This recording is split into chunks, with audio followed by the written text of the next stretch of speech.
Morning সবাইকে, শুভ নববর্ষ। আজকে পয়লা বৈশাখ। সবাই কেমন কাটছে না কাটছে সারাদিনটা আমাকে অবশ্যই কমেন্টে জানিও।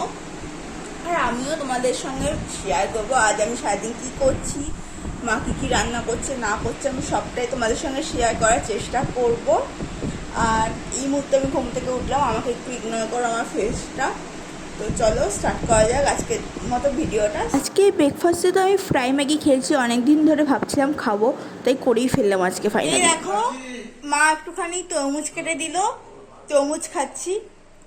এত গরম পড়েছে আজকে কি বলবো, প্রচুর গরম পড়েছে আজকে, তার জন্য মা একটু তরমুজ কেটে দিল, ঠান্ডা ঠান্ডা তরমুজ খাচ্ছি। আজকে তো লাঞ্চে ছিল শাক ভাজা, মাছের ডিমের বড়া আর চিকেন কষা, এইটুকুই। এখন আমি রেডি হচ্ছি একটু বেরোবো বলে, তো চলো চটপট রেডি হয়ে যাই। তো চলো আমি ঘুরতে বেরিয়ে পড়েছি রেডি হয়ে। আমাকে কেমন লাগছে ড্রেসটা পরে জানিও, আর তোমরা কী কী করলে আর সারাদিন আমাকে অবশ্যই জানিও। তো আজকে ভিডিওটা রেডি করো, সবাইকে টাটা, খুব ভালো।